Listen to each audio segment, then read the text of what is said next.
Ikithibitika hao viongozi kuanzia diwani, mwenyekiti wa kijiji, si wenye vitu wa vitongoji, wamehusika kwenda kupora ardhi za wananchi, wakamatwe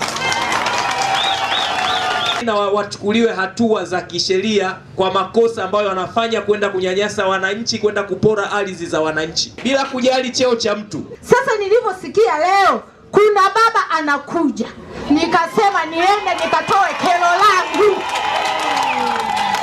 Kwa kweli kijiji cha Kikuyuni tunanyanyasika kwa kupitia uongozi wa serikali ya Mwambani, kwa sababu diwani akifika pale na kamati yake ya kijiji, hakuna cha maelezo, hakuna cha nini, anafika tu anapima viwanja kuwauzia watu kwa shilingi 30,000. Hivi kweli inakuwa haki?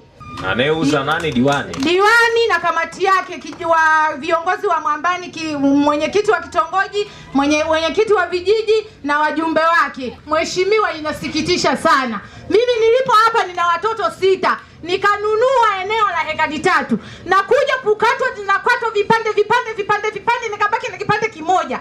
Je, watoto wangu hao niwapeleke wapi? Inasikitisha sana. Unakutwa tu uko nyumbani, watu wamekuja asubuhi, wanakuja tu wewe kwenye mji wako, wanapima yale mazingira, wanaweka mambo, wanakuambia kwamba nyie ni wavamizi wa maeneo. Wakati huo watu kule kuna wazee wana miaka kibao tu, wakina mzee Lushinge, wa mzee Chibu, wakina mzee Solo, wote hapa Mkwajuni hapa, wale wazee wanaofahamu. Anayefanya hivyo ni nani? Wanaokuja kupima hayo maeneo na kuambia kwamba nyinyi wavamini, akina nani hao? Diwani wa Mwambani ndo wanakuja kule kugawa wale maeneo. Ndo wanakuja kugawa maeneo. Mheshimiwa Mkuu wa Wilaya, jambo hilo ni kukabidhi. Diwani hana mamlaka ya kwenda kuuza ardhi, kwenda kufanya shughuli zozote za ardhi. Wala mwenyekiti wa kijiji hana mamlaka ya kwenda kuchukua eneo la mwananchi na kuweza kuuza. Kama ni ardhi ya kijiji, kuna utaratibu ambao unapaswa kufanywa kwa mujibu wa sheria, umeelekezwa kwa mujibu wa sheria, na waamuzi wa ardhi ya kijiji ni wananchi kwenye mkutano wa kijiji, sio maamuzi ya mwenyekiti wa kijiji, sio maamuzi ya mwenyekiti wa kitongoji, sio maamuzi ya nani? Ya diwani. Kwa hiyo Mheshimiwa Mkuu wa Wilaya, nikuelekeze jambo hili lifuatilie, tengeneza timu ndogo ya kuweza kulifuatilia jambo hili. Atawepo mtu wa ardhi, vitakuwepo vyombo vyako.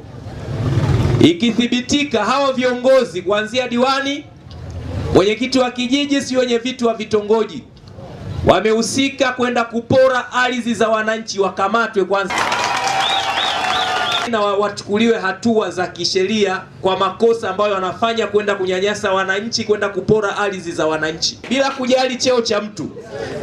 Yaani awe diwani, awe mwenyekiti wa kijiji, awe mwenyekiti wa kitongoji, hatuwezi kujali cheo cha mtu ambaye anaichafua serikali kwa kufanya vitendo ambavyo vinakwenda kinyume na utaratibu.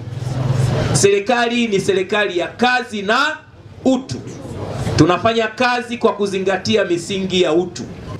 Lakini wale waliochukuliwa ardhi zao baada ya taarifa kupata, maanake warejeshewe. Kama kuna mwananchi ameporwa ardhi yake, arejeshewe ardhi yake, kwa sababu ni haki yake.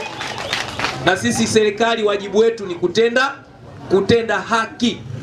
Lakini nitoe wito na nisisitize viongozi sisi ambao tumepewa dhamana, kuanzia wenye viti wa vitongoji kule, wenye viti wa vijiji, watendaji, twendeni tuwatumikia hawa wananchi kwa upendo.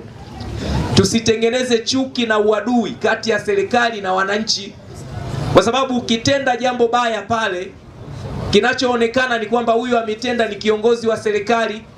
Sasa serikali yote inachafuka kwa matendo ambayo amefanya mtu mmoja, kwa matakwa yake, kwa maslahi yake binafsi.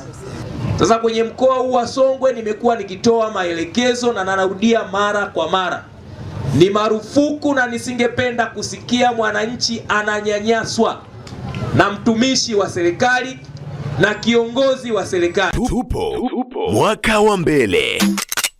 washika.